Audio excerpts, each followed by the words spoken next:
census.gov.in या वेबसाईटची link डिस्क्रिप्शनमध्ये आहे. इथं आल्यानंतर अशा पद्धतीने इंटरफेस असेल. इथं आपल्याला महाराष्ट्र स्टेट जे आहे ते सिलेक्ट करायचं आहे. त्यानंतर कॅप्चा टाकायचा आहे. खाली जे बॉक्समध्ये लेटर नंबर दिसत आहेत ते आहे त्याच्या वरती टाकून व्हेरीफाय अँड प्रोसीड करायचं आहे.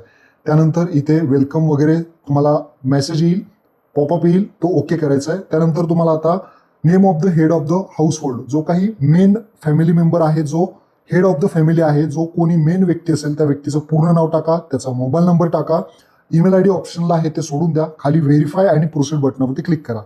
जो ओटीपी आहे तो ओटीपी जाईल त्या नंबरवरती, तो ओटीपी इथे टाकायचा आहे आणि वरती जी भाषा आहे ती निवडायची आहे. तर आपली इथे मराठी भाषा निवडा आणि ओटीपी टाकून व्हेरीफाय ओटीपी वरती क्लिक करा. त्यानंतर पुढे येणार आहात. पुढे आल्यानंतर तुम्हाला तुमचा स्टेप फर्स्ट आहे ज्यामध्ये जिल्हा विचारला जाईल.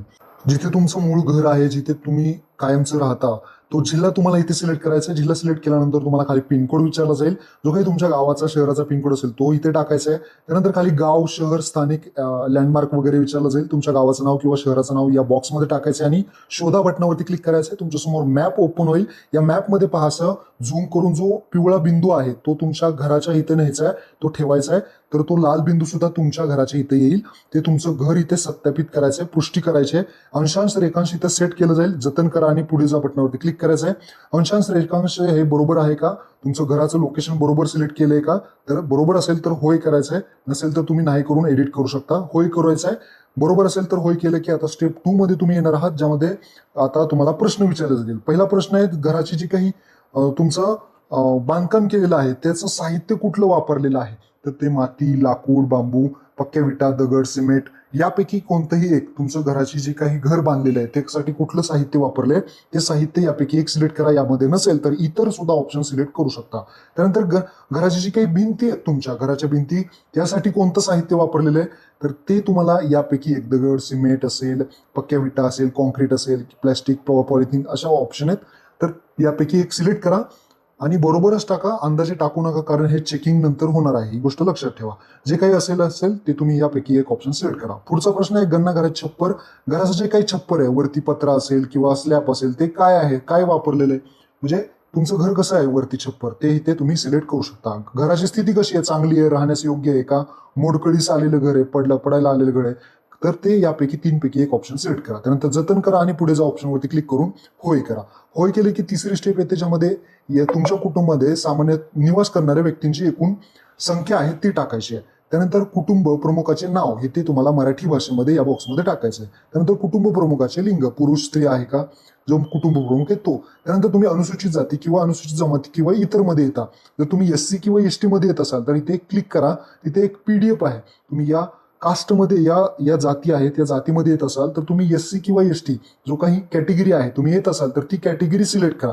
जर तुम्ही अदर कुठल्या कॅटेगरीमध्ये येत असाल तर इतर सिलेक्ट करा. ही गोष्ट लक्षात ठेवा. या घराच्या मालकी हक्काची स्थिती, तुमचं जे काही घर आहे ते स्वतःचं घर आहे का भाड्याचं आहे का, स्वतः घर असलेलं आहे का, इतर भाड्याचं आहे, कुठे स्वतःचे घर नाहीये, स्वतःचं घर नसेल किंवा इतर, तर यापैकी एक ऑप्शन तुम्ही देऊ शकता. निवासयोग्य खोल्यांची संख्या, तुम्ही जिथे राहताय ते खोल्या किती आहेत, 1 खोली आहे, 2 खोली आहे, ते इथे टाका.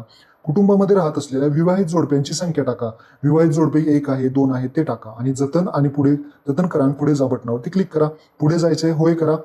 पुढचे स्टेप 4 ला येईल. इथे तुम्हाला पिण्याचं जे काही पाण्याचा स्त्रोत तुम्हाला टाकायचं आहे. प्रक्रिया केलेलं पाणी आहे का, प्रक्रिया न केलेलं पाणी, हातपंप आहे, विहीर आहे, झरा आहे, नदी आहे, कशाचं पाणी तुम्ही प्यायला वापरतात ते टाकायचं आहे. त्यानंतर मुख्य स्त्रोत टाकल्यानंतर पिण्याच्या पाण्याची उपलब्ध असलेले स्त्रोत, जे काही पाणी आहे तुमच्या परिसरात आहे का, परिसराचा जवळ आहे का, भरपूर लांब आहे पिण्याचं पाणी, ते तुम्हाला हे 3 पैकी एक ऑप्शन सिलेक्ट करायचं. नंतर प्रकाशाचा मुख्य स्त्रोत कुठला आहे, तुमचं जी काही लाईट आहे ते वीज आहे का, रॉकेल आहे का, सौर ऊर्जेवर आहे की इतर का, प्रकाशाची सोय नाही, तर यापैकी एक ऑप्शन सिलेक्ट करा. त्यानंतर शौचालयाची उपलब्धता, शौचालय असेल तर 3 पैकी एक ऑप्शन, शौचालय नसेल तर नाही वरती उघड्यावरती ऑप्शन सिलेक्ट करू शकता.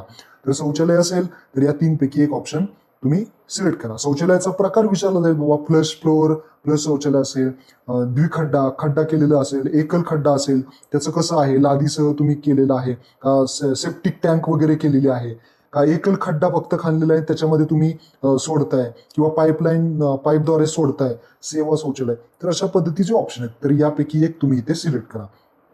जे काही ऑप्शन दिले ते तुम्ही यापैकी एक सिलेक्ट करायचं आहे. त्यानंतर खाली सेवा शौचालय असेल, सेवा यापैकी एक तुम्ही सिलेक्ट करा. सांडपाणी सोडण्याची जोडलेली व्यवस्था. सांडपाणी जे आहे तुम्ही बंद गटार आहे का उघडे गटार आहे, तुम्ही कुठं सोडलेले आहे ते सिलेक्ट करा. परिसरात स्नानगृहाची उपलब्धता म्हणजे आंघोळ करण्याचं जे काही असेल स्नानगृह आहे का नाही ते तुम्ही इथे द्या. त्यानंतर स्वयंपाकघराची उपलब्धता, तुम्ही स्वयंपाकघरामध्ये LPG वापरता, PNG वापरता, म्हणजे जे काही वापरत असाल किंवा LPG जोडणी नाही, गॅस वापरता का नाही, ते जोडलेले असेल तर जोडणी आहे, बाबा नसेल गॅस तर नाही. अशा पद्धतीने घरामध्ये स्वयंपाक केला जातो परंतु स्वयंपाकघरात नाही, तर यापैकी सुद्धा एक ऑप्शन तुम्ही सिलेक्ट करू शकता. बाबा LPG नाहीये, LPG जोडणी आहे, जे काही सिलेंडर असेल तर सिलेंडर आहे टाका, नसेल तर नाही, आणि स्वयंपाक करत नाही तर स्वयंपाक करत नाही ऑप्शन आहे. स्वयंपाकासाठी वापरत येणारे मुख्य इंधन, स्वयंपाकासाठी तुम्ही काय वापरता, लाकडं वापरता किंवा शेणाच्या गौरा वापरता, कोळसा, रॉकेल, LPG म्हणजे आपलं गॅस सिलेंडर, गोबर गॅस, सौर ऊर्जा, अशा पद्धतीचे ऑप्शन आहे. जतन करा, सेव्ह करा. स्टेप 5 आली. स्टेप 5 ला कुटुंब धारण केलं मालमत्ता. मालमत्तेमध्ये रेडिओ ट्रान्सजिस्टर आहे का, रेडिओ ट्रान्सजिस्टर असेल म्हणजे परंपरागत रेडिओ किंवा मोबाईलवरती वापरता, मोबाईल असेल तर ते तुम्ही इथे सिलेक्ट करू शकता. दूरचित्रवाणी तुम्ही करता का, असेल तर होई, नसेल तर नाही. इंटरनेट उपलब्धता आहे का, कशावर आहे, लॅपटॉपवर आहे का मोबाईलवर आहे ते इथे द्यायचं आहे. तुमच्याकडे लॅपटॉप आहे का, संगणक आहे का ते विचारलं जाईल. असेल तर होय, नसेल तर नाही. त्यानंतर मोबाईल स्मार्टफोन्स तुमच्याकडे आहे का, तर फक्त लँडलाईन आहे का स्मार्टफोन आहे ते ऑप्शन तुम्ही इथे सिलेक्ट करू शकता. फक्त मोबाईल असेल तर स्मार्टफोन सिलेक्ट करू शकता. त्यानंतर सायकल, स्कूटर, मोटरसायकल यापैकी काय आहे तुमच्याकडे, सायकल आहे, स्कूटर आहे का मोटरसायकल आहे का दोन्ही आहे तुमच्याकडे, सायकल पण आहे मोटरसायकल पण आहे, तर ते ऑप्शन तुम्ही इथे यापैकी एक किंवा काहीच नसेल तर नाही अशा पद्धतीचे ऑप्शन सिलेक्ट करू शकता. आता तुमच्याकडे कार आहे का जीप आहे का व्हॅन, कुठली गाडी आहे, गाडी असेल तर होय करा, नसेल तर नाही करा. 4 व्हीलरमध्ये विचारलं जाईल. त्यानंतर खाली तुम्ही कुठलं धान्य वगैरे खाता ते दिलं जाईल आणि जतन करायचं आहे. तर अशा प्रकारची प्रश्नाची आहे. आणि शेवटची स्टेप येते, तुम्ही जी काही माहिती भरली आहे ती सगळी एकदा चेक करायची आहे.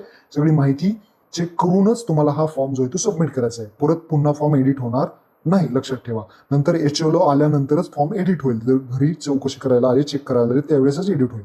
तर सगळी माहिती बरोबर असेल तर खाली पुष्टी करा आणि सादर करा वरती क्लिक करायचं आहे. इथे 30 प्रश्नांची उत्तर आपली सबमिट इथे होणार आहे. पुष्टी करा आणि सादर करा बटनावरती क्लिक केल्यानंतर तुम्हाला बदलता येणार नाही. सगळं बरोबर असेल तरच तुम्हाला होय बटनावरती क्लिक करा. तुमचं काम झालेलं आहे, यशस्वीरित्या सबमिट केलेलं आहे. तुमचा हा जनगणनेचा सर्वे जो आहे तो कम्प्लीट झालेला आहे. याचा स्क्रीनशॉट काढून घ्या, कारण याच्यामध्ये SC ID आहे.